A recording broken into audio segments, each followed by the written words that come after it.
Hi అండి, welcome to మన ఇంటి ముచ్చట్లు ఆర్బీ ఛానల్. మరి ఈరోజు అయితే శ్రీకాళహస్తిలో ఆడికృత్తిక సంబరాలు అయితే బాగా జరుగుతున్నాయి. 3 రోజుల నుంచి మంచిగా జరుగుతున్నాయి.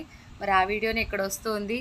అసలు ఆడికృత్తిక ఏంటి, అసలు కార్తికేయుడు ఎలా పుట్టాడు, ఎందుకు పుట్టాడు, ఎక్కడ పుట్టాడు, ఎవరు కార్తికేయుడుగా పుట్టారు, అసలు దేవతలంతా 33 కోట్లు అంటూ ఉంటారు కదా, అంతమందే ఎందుకున్నారు అని ఎప్పుడైనా మీకు ఎవరికైనా డౌట్ వచ్చిందా? నాకు డౌట్ వచ్చి ఇంట్లో ఏదో ఒకటి చెప్తూ ఉంటే అప్పుడు కొన్ని కొన్ని బుక్స్లో చూసా, కొన్ని మా ఇంట్లో మా ఆయన చెప్తూ ఉంటారు కథలు అప్పుడప్పుడు. ఆ ఇంటి దగ్గర ఏమో మా నాన్నగారు చెప్తూ ఉంటారు మంచి మంచి కథలు. వాటిల్లో వచ్చేసి మనకి ఇప్పుడు ఒక 4 కథలు దానికి లింక్ అవుతాయి అనమాట. అసలు కార్తికేయుడు పుట్టేకే మనకి 4 కథలు లింక్ అవుతాయి. అవేంటో కూడా మీకు చిన్నగా షార్ట్ ఫామ్లో నేనైతే మీకు చెప్పడానికి రెడీగా ఉన్నాం. ఫస్ట్ కశ్యపుడు ఉంటాడు కదా, కశ్యపుడికి 13 మంది భార్యలు. తిథి, అదితి, కద్రువ, వినత, ధనువు, సురభి, తామ్రముని, ఇలా 13 మంది ఉంటారు. వాళ్ళలో మెయిన్ వచ్చేసి అతిథి, దితి అంటారు. అతిథికి అందరూ కూడా సంతానం దేవతల సంతానం అన్నమాట. దితికి ఏంటంటే అందరూ రాక్షసులు పుడతారు. అట్లే కద్రువకు వచ్చి పాములు, వినతకు వచ్చి పక్షులు అట్లా ఉంటారు కదా. అంటే ఒక్కొక్కరికి ఒక్కో జాతి అనమాట. వృక్ష జాతి ఒకరికి, పక్షి జాతి ఒకరికి. అట్లా అతిథికి వచ్చేసి దేవతలు అందరూ పుడితే, ద్వితీకి వచ్చేసి రాక్షసులు పుడతారు. అప్పుడు దితి అడుగుతుంది, నాకు మంచి పుత్రుడు కావాలి అని చెప్పి, నాకు ఏదైనా మంచి పుత్రుడిని ప్రసాదించని నేను కశ్యపుడిని అడిగితే ఒక వ్రతం చెప్తాడు. ఆ వ్రతం చేయి, నీకు మంచి పుత్రుడు పుడతాడు అని చెప్తే ఆమె అలాగే చేస్తుంది. వజ్రాంగదుడు అని పుడతాడు. వజ్రాంగదుడు ఒళ్ళు ఎలా ఉంటుందంటే వజ్రం లాగుంటుంది. అసలు ఆయన్ని ఎవరు ఏం చేయలేరు.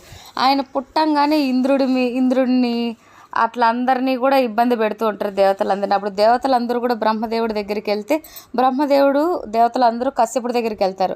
అప్పుడు వజ్రాంగదుడు ఎందుకు ఇలా అంతా చేయొద్దంటే, ఇట్లా మా అమ్మ కడుపులో ఉండే పిండాన్ని నరికేశాడు ఇంద్రుడు అనేసి అట్లా అంతా కూడా అదే ఒక స్టోరీ. అది ఇంకసారి చెప్తాను. వీళ్ళనేమి అనకు అని చెప్పి బ్రహ్మదేవుడు నీకేం వరం కావాలో కోరుకో అని వజ్రాంగదుడిని అడుగుతాడు.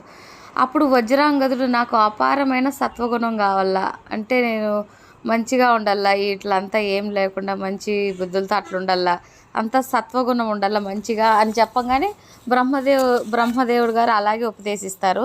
అండ్ అలాగే వెళ్ళేటప్పుడు వరాంగి అనే స్త్రీని కూడా ఇచ్చి పంపిస్తారు భార్యలాగా. అలా ఇస్తే ఆమె ఏమవుతుంది, ఇన్ని రోజులు నీతో మనం బాగున్నాం కదా, మనకు ఒక మంచి కుమారుడు కావాలా. సో వాళ్ళు ఎలా ఉండాలంటే, ఆ కుమారుడు ఎలా ఉండాలంటే విష్ణువుకి బాధ కలిగించేలా పనులు చేయాలి. అంటే ఈ బాబు చేష్టలు ఎట్లా ఉండాలంటే విష్ణుదేవుడికి బాధ కలగాలి. అలాంటి పిల్లోడు నాకు కావాలి అని వచ్చేసి వరాంగి అడుగుతుంది. ఏంటి ఇలాంటి కోరిక అడిగింది, నేను ఇప్పుడు మంచిగా సత్వగుణంతో ఉంటే ఇట్లాంటి కోరిక అడిగిందని వెళ్ళి బ్రహ్మదేవుడికి ఇట్లా అడిగింది అని చెప్తే సరే అని చెప్పి బ్రహ్మదేవుడేమో తదాస్తు అని అంటారు. ఆ బాబు పుట్టేటప్పుడు నక్కలు వీలలేయడం, కాకులు అరిచేది, ఆవులు కన్నీళ్ళు పెట్టుకునేసేది, ఓను ఈదురుగాలు అవన్నీ కూడా వచ్చి, అంటే అవన్నీ చెడు సంకేతాలు అనమాట. అవన్నీ వస్తాయి. అప్పుడు ఇంకా పుట్టేశాడు. కశ్యపుడు వచ్చేసి తారకాసురుడు అని నామకరణం చేస్తాడు. అలాగే ఇంకా రెండో స్టోరీలో వచ్చేసి సనత్ కుమారుడు అనే ఒక మంచి బ్రాహ్మణుడు. అసలు ఎలా అంటే ఇంకా ఆయనంత జ్ఞాని ఇంకొకరు ఉండరు. ఎప్పుడు ఏది చూసినా శివ శివ శివ అన్నీ శివుడే అనుకుంటుంటారు. ఆయన కళలో వచ్చి రాక్షసులందరినీ నరికేసినట్టు అట్లంతా కోపంతో అట్లంతా కళ వస్తుంది. ఈ కళను వచ్చి వాళ్ళ గురువు గారితో చెప్తారు. ఆయన దివ్యదృష్టితో చూస్తే నువ్వు నిజంగా ఇలా చేస్తావు, నీలో అట్లా నువ్వు ఖచ్చితంగా చేస్తావు అంటే నేను బ్రాహ్మణుని, నేను ఎందుకు అట్లాంటివి చేస్తాను అనుకుంటూ ఉంటారు.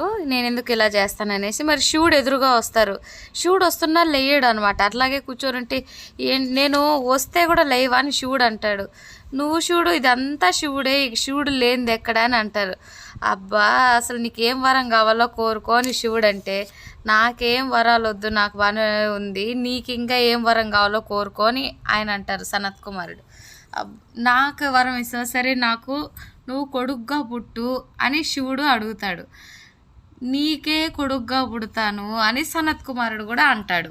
పార్వతీదేవి ఏంటి నీకే అని ఆయన అట్లా అంటుంది. ఆయనకి నాకు కదా పుడితే ఇప్పుడు ఆయన పిల్లలు అంటే నాకు కూడా కదా అని అనుకుంటుంది. మూడో స్టోరీలో ఏంటంటే దేవతలందరూ కూర్చొని మాట్లాడుకుంటూ ఉంటారు. మామూలుగా ఎట్లా మాట్లాడుకుంటా అట్లా.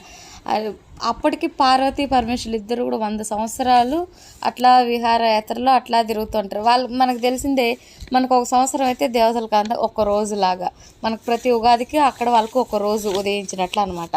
సో అట్లా వీళ్ళు మాట్లాడుకుంటే అమ్మవారికి ఎంత శక్తి ఉంటుంది, అయ్యవారికి ఎంత శక్తి ఉంటుంది, ఎంత తేజస్సు ఉంటుంది, మరి వీళ్ళిద్దరూ కలిస్తే ఆ పుట్టే సంతానం ఎంత పవర్ఫుల్గా ఉంటారు, తేజస్సుగా ఉంటారు అనేసి ఎట్లా అయినా వీళ్ళకి అట్లా వద్దు అని చెప్పేసి శివ శివ శివ అంటే అరుస్తా వెళ్తారు. శివుడు ఏమైందో ఏమో అనేసి పరిగెత్తుకుంటూ అట్లా వస్తే అమ్మవారి శక్తి ఎక్కువ, మీ శక్తి ఎక్కువ, అలాంటిది మీ ఇద్దరికి పుట్టే సంతానం ఇంకెంత తేజస్సుగా ఉంటారు, అందుకే వద్దు, అట్లా తట్టుకోలేరు అని చెప్పేసి వీళ్ళు అట్లా చెప్తే మీరు పిల్లలు కనద్దండి అన్నట్టు చెప్తారు. సరే మేము కన్నా ఓకే, ఇన్ని రోజులు మేము అట్లా తిరిగినందుకు కొంచెం వీరియస్ కలిస్తుంది కదా, నేను దాన్ని ఎక్కడ వదలాలని శివుడు అడిగితే అప్పుడు భూమి అన్నిటినీ తీసుకుంటుంది కాబట్టి భూమిలో వదలండి అని చెప్తారు. భూమిలో వదిలితే భూమి ఏం చేస్తుంది, ఆటుకోలేక పొగలు వచ్చేస్తాయి, భూమిలో వేడి ఎక్కువైపోతుంది, నేను భరించలేను ఆ శివవీర్యాన్ని అని చెప్పేసి అగ్నిదేవుడు పుచ్చుకుంటాడు. ఈలోపు పార్వతీదేవి ఏంటి ఇంతసేపు అయింది వెళ్ళినా ఇంకా రాలేదు అనేసి బయట వస్తే చూస్తే ఇవంతా జరుగుతుంటుంది. ఎంత పని జరిగింది, నా భర్తతో నాకు పిల్లలు పుట్టకుండా మీరు ఇలా చేస్తారా, మీకు అందరికీ నేను శాపం ఇస్తున్నాను, ఇప్పుడు ఎంతమంది దేవతలు ఉన్నారు, 33 కోట్లు ఉన్నారు, ఇంతమందితోనే ఆగిపోతారు, ఇంకా మీకు పిల్లలు ఇంక ఎవ్వరూ పుట్టరు అని చెప్పేసి పార్వతీదేవి శాపం ఇచ్చేస్తుంది. భూదేవి నువ్వు నేను తీసుకోవాల్సిన నా భర్త వీర్యాన్ని నువ్వు ధరించినందుకు నీకు అంతా అట్లా భర్తలు ఉంటారు. ఇప్పుడు ఒక తాత ఒకరికి భూమి ఇస్తాడు, ఆయన తర్వాత వాళ్ళ కొడుకు భూపతి, తర్వాత వాళ్ళ మనవడు భూపతి, అంటే ఎవరుంటే వాళ్ళు ఆ భూమికి అధిపతి, అంటే భర్తలాగా. అగ్నిదేవుడు తీసుకున్నాడు కాబట్టి నీకు శవమని లేదు, అడివని లేదు, ఏది దొరికితే అది భక్షిస్తావని అగ్నిదేవుడికి కూడా శాపం ఇచ్చేస్తుంది. ఇంకా అందరూ అలాగే ఇంటికి వెళ్ళిపోతారు. తర్వాత ఈ విషయం అంతా తారకాసుడు ఆల్రెడీ పుట్టేశాడు కదా, ఇది తెలుసుకుంటాడు, దేవతల్లో గొడవైన విషయం అంతా తెలుసుకుంటాడు. భయంకరమైన తపస్సు చేస్తాడు బ్రహ్మదేవుడికి.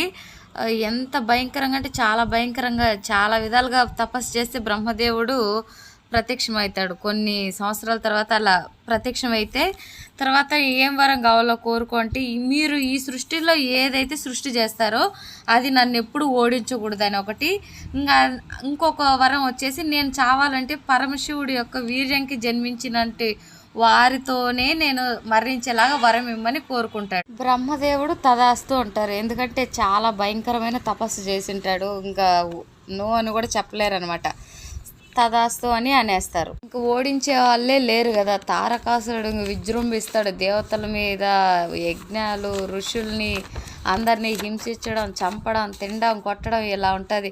దేవతలంతా ఏం చేయాలో తెలియక అయ్యో అప్పుడేమో పార్వతీ పరమేశ్వరులు ఇలా వద్దని చెప్పామే శివుడికి, ఇప్పుడు మళ్ళీ కరెంట్ అంటే ఇంకేమన్నా ఉంటుంది, ఇంత గొడవ అయింది అని ఇట్లా అనుకుంటూ ఉంటారు. మళ్ళీ వీళ్ళంతా బాగా ఆలోచించి అగ్నిదేవుడు అప్పుడు భూమాత దగ్గర నుంచి అది పుచ్చుకున్నాడు కదా, అది కొద్దిగా ఉంది, అది వచ్చేసి మనము దేవుని అయితే పార్వతీ మాత ఏమంది, ఎందుకంటే వరుసకు అక్కే అవుతుంది కదా, హిమవంతుని పెద్ద కూతురు, ఇప్పుడు ఆమెలో గంగాదేవిని అడిగితే ఆమె కూడా ఒప్పుకుంటుంది. మరి అగ్నిదేవుడు గంగాదేవిలో అది వదలంగానే ఆమె కూడా ఆ వేడికి తట్టుకోలేక హిమాలయ పర్వతాల్లో వదిలేస్తుంది. ఆ పక్కనే రెల్లు పొదలు అని ఉంటాయి, ఆ రెల్లు పొదల్లో వదిలేసి చెట్లు మొదట్లో పడిపోతుంది అనమాట. ఇంకా అక్కడ పొదల్లో నుంచి షణ్ముఖుడు పుట్టేస్తాడు. పిల్లోడు ఏడుపులు వినపడంగానే దేవతలందరూ